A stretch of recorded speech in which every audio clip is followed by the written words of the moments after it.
Okay, Joe Diomede here, telling Mum Run. Another beautiful sunny day here in February. So could be a bit of a scary, sunny, warm day in February. And I'm talking with Ramin, who we spoke to a couple of months ago about the democratic school and the system that he helped set up here. And he's living on a commune not far from here with with children from ages 4 till 10 years old, and they're home educated, educated within the commune. And we were talking last week, interesting, about civil disobedience, the education system, and checks and balances, and the government's intervention. So just tell me, so what's going on there, and just expand a bit on the civil disobedience and what it means to you and the children, actually. I mean, this year, 2019, clearly many people are realizing that civil disobedience is probably the only way we have to provoke some changes and some progress in terms of democracy, in terms of ecology. I mean, the most important example is the Swedish girl, 16-year-old girl, Greta Thunberg, who launched a civil disobedience movement. She went on school strike, which is illegal. Every Thursday she doesn't go to school, and she's encouraging people all throughout the world to do the same. So now in Belgium, in Australia, and soon enough in France, on the 15th of March, there's going to be an international march, and from then on, every Friday in France, there's going to be a school strike, and all those who want to take part in that can. There are some university students who already declared that if the government doesn't do something for something, actually valuable for the environment, to reduce CO2 emissions, they will every week go on strike and do some direct actions to disobey the law until they actually get some result. And my wife Marjorie and myself, we are also on a more specific cause, let's say, than the environment in general. It's more about children and the pressure that the government puts on our families to conform us to a certain way of educating them. So many people in Ariège here are actually concerned by this. Probably more than 100 families are in this case, who home educate their children and who let their children just live free, in fact, do whatever they want all day long. I mean, we believe that it's very healthy for children to actually play all day long, and we let them, and we don't put pressure on them to, for example, teach them to know how to read at age 6. And the problem is that the government wants us to conform to a certain, to coercing our children to learn some things by a certain age, and we are forced to go to an inspection once a year, where they put a lot of pressure and they intimidate us and they threaten us to put our children to school if we don't conform more to the conventional practice of teaching grammar and math and that kind of stuff to our children. And Marjorie and I decided to launch a civil disobedience movement called Enfants Libres, and we just started last Tuesday, so it's just 5 days ago. And we already have 25,000 people who read our open letter to the government. We have 2,000 people who signed our petition, and there are tens of people who are already interested to join us in the movement and to openly show that they are not ready to let an agent of the government come to their home and tell them how to educate their kids.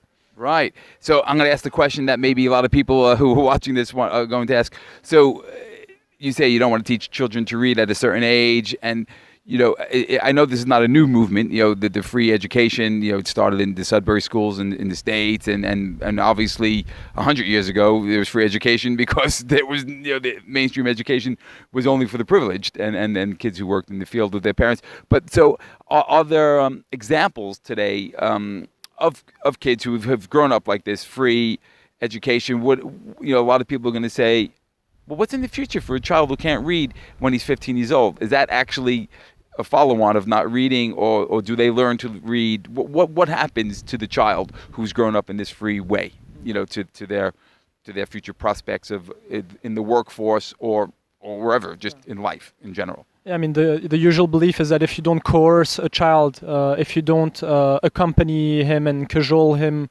towards learning certain things, then they won't learn because I don't know, they're immature, they're incompetent, they're not responsible, they're not aware that they need an education. well, all the examples that we have from tens of years of experience with unschooling, with children who just grow up freely and who are fully responsible for themselves, who make their own choices, who make their own mistakes, who grow up without having anyone tell them what to do. They just, interact freely with people around them who respect them as an independent individual. Well, it doesn't mean that they don't learn how to read. I mean, of course, they all learn how to read and write and, master all the basic communication tools you need to function in this world. They're fully functional people, in fact, which is the whole point of education, to become, a functional human being in the society. And they're beautiful people. That's basically, I guess, a way to summarize the experience. People who grow up this way become beautiful people. Right. Okay, and so we have the privilege, of course, you and I right here sitting with this background. We're in the countryside. You have space. You're living on a commune with these children who are surrounded by people who do care about their education. Well, care about their well-being, should I say. And education is obviously just one part of that in many ways, nutrition and everything else. Children in inner cities. I'm from the Bronx. Toulouse, Paris. Do you feel that system could work there as well? Yeah, I mean, maybe there needs to be a little bit more organization. For example, if the parents both have to do 2 shifts, and they have to work very hard to provide for their family, and they're basically trapped in a certain system where they don't have time for their kids. Well, obviously they don't have time for their kids, so we do need to organize a certain community to, let's say, care for each other. And I think the most important thing is to mix people from different backgrounds. For example, in the school I founded in Paris, right now it's not accessible to everyone, but we're actually starting to offer some scholarships. So yes, in fact, it is open to everyone. And children come from a wide diversity of neighborhoods. Mm-hmm. And I think this is the most important thing. I mean, adults of course, are not ready to mix up. I mean, people have a tendency to just stay in their, let's say, in their class or suburb. Yeah, in their class, in their neighborhood, and in people who are from a similar socioeconomic background. And I think, it is important during your childhood to at least have the opportunity to mix with different backgrounds. And I think, it's important to have places that offer that, but you don't necessarily need to have a place that forces kids to do a certain thing at a certain time. Why would you need that? Yeah. I mean, I've read many home education books, and my child was home educated, for until he was 8 years old, and found a cool school that was more open in its education. Yeah. But getting back to the thing about civil disobedience and Greta, the Swedish girl who started the civil disobedience movement. Have there been young children who have been arrested because of this civil disobedience, or their parents arrested, or whatever? What's happening on the ground with these strikes? Is the government sitting back and watching and saying, maybe this is the beginning of a change? What's going on? I mean, there is so much popularity for this movement that I think that arresting Greta's parents, for example, would be such a scandalous move that they're not going to do it. And plus, they also back themselves by declaring that the parents don't support actually what Greta is doing. So this is what they're saying out loud. Well, who?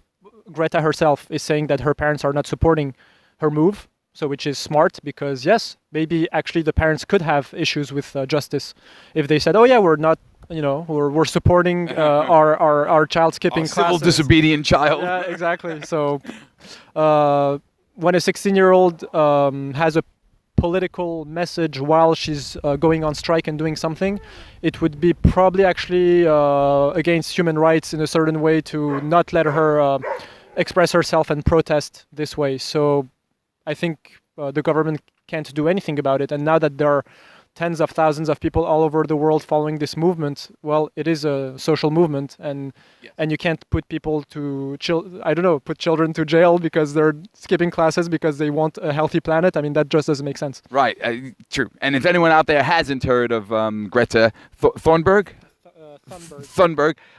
just pop in YouTube, Swedish girl protest addresses the UN, and you'll see an amazing young 15, 16-year-old who just turned 16, an amazing young lady. Yeah. So in this world, obviously, we have many problems facing us, Brexit and walls and non-Mexican borders and whatever else, Macron changing things here in France with the education system, civil disobedience, and obviously the Extinction Rebellion is another form of civil disobedience that started in the UK. Is this correct? And what's happening with that, with the Extinction Rebellion? Is that touching education, or is that just purely about climate? Yeah, that's purely about climate and the environment, and it's people who are saying basically, we reached a climax in the conflict where just negotiating is not going to get us anywhere. So we need to put sufficient pressure through direct action, through non-violent direct action, and really hit the opponent, the political opponent, where it hurts him in maybe an economic way or in ways that are not directly violent on their persons, but it's more attacking the role, it's more attacking the status, more the economic power. It's basically acting to, in fact, reduce the opponent's power so that you reestablish more equilibrium in the rapport de force, how do you call it, in the in this social conflict, the power struggle, where the opponent has like huge power and you have like none. Right. So the only way you can actually gain some territory in this battle where you have been abused for in fact tens and tens of years is actually to do things in a smart way where you do break the law, but you don't, but you do it in a way that can be justified and that can even find legitimacy when you're facing the judge, and the judge can understand that this is a political action and it's to put some light on a systemic violence that has been happening. And there are so many examples of historic examples that have been very effective and that have been recognized. For example, Rosa Parks sitting on the white side of the bus. Greenpeace just whatever, a week ago, got a whole court case against them thrown out because the judge said no, this is not even a case to be brought up, and they were civil disobedient and against the company, and people destroying GMO fields, women doing abortion in the time when it was still illegal. All these things where people just openly show their face and show their identity and do something openly illegal to protest. This is all civil disobedience, and it is actually integrated in the whole democratic system. This is actually how you express how you express an opinion in a way that's effective for change. Right. And we have an agree. It sounds like the dog agrees. If you can hear it with the microphone, I'm not sure. So just to touch back, something you mentioned earlier, when we were talking about education of children, and you were saying, it just hit me how the system is skewed, because we were saying parents who have to work double shifts and just to get food to the table. That's a whole inequality of our system, because many of the people who make the rules, laws, and everything, the people who are ahead of Brexit, their lives will not change one iota, whereas people like myself, our lives could change radically by these people. And the same as the education system and parents. It is all worked around the fact that parents have to work too much. And they don't have time for their kids. And you can see here where many people do have time to raise their children and spend time with their children, the quality of the childhood, the quality of the adolescent, the quality of the person that comes out of that more relaxed system and that more relaxed approach to life is quite a different, looks at things quite differently. Yeah.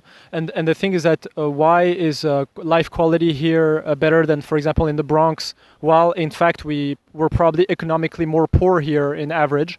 And it's because we, here in Ariège, I think we are going towards more self-organization and more building resilience capabilities by ourselves to be more independent from a government that takes care of us and that basically creates a system of dependence. And all the social movements that are happening because of anger against the government and everything. Maybe it's a good news to actually, the first step is anger, and maybe the second step is just Action. action and taking independence and being able to self-organize and take care of yourself. So yeah. Well, it's funny that you say life here is better than the Bronx. I mean, I grew up in probably the last great era of New York, and I did grow up in the Bronx, but I grew up in the Bronx that wasn't affluent, didn't have all this technology, drawing people away. My dad was a postman. He owned his house and paid off his mortgage, and we just lived, my mom stayed at home. So it was that last era of 60s, 70s, 80s where, life in the Bronx was good, because you weren't running around like they're even having a phrase now, this is the last age of the pension, like the age of the pension is dead almost, people just throw that around like it's normal. Yeah. Oh yes, that was the last generation of the people who are going to have a pension to live on, and we just throw it as normal. And so where are we headed? And we're following, and that's why the civil disobedience is very important.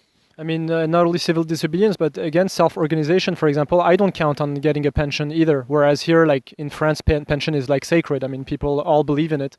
And I'm 34, and I'm not even doing a regular, steady job that's getting me a salary. So anyway, I'm not going to get a pension. And the pension I'm building is more relationships with people and community. And if you have in the land.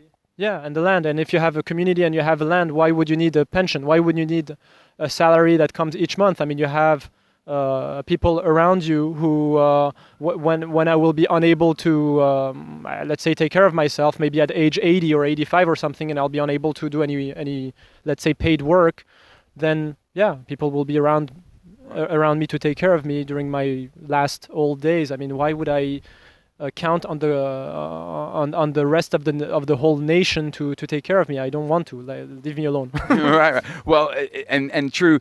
Ironically, a lot of the pensions that we do see today from the 50s, 60s, 70s were based on that expansion model of work and work ethic, and the expansion of the suburbs and the expansion of use of fossil fuels. So a lot of those the climate woes that we're in today were based on that money making. Like when I was in my little blissful Bronx upbringing, which was great, we were starting to decline. The consumption went up, which has caused us to be in this predicament where I have to say to my kids, "Oops, sorry." Yeah. It's since the 80s or since the 70s that's things started to decline, and it's all throughout the Western world. And we're just been accumulating debt, and we're just living in an illusion that all of this is still possible, but for how long? I mean, anyway, so there's the economic limit, and there's of course the ecologic limit that we're going towards like crazy. And the day during the year, there's a date at which is considered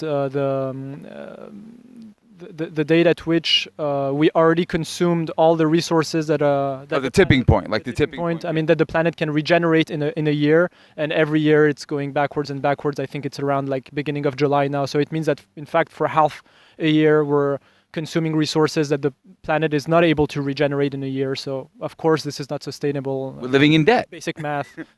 Ecological debt. Ecological debt. I mean, it's something that, and it's a debt that you can never pay back. Basically, I mean, it's not. Well, like many of the other debts that people have, they're never going to pay back.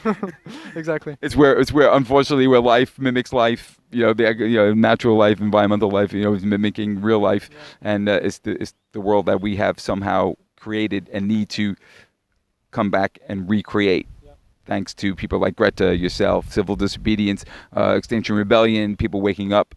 So on closing, Ramin, just leave us with a couple of words of hope. I guess it's even beyond hope now. It's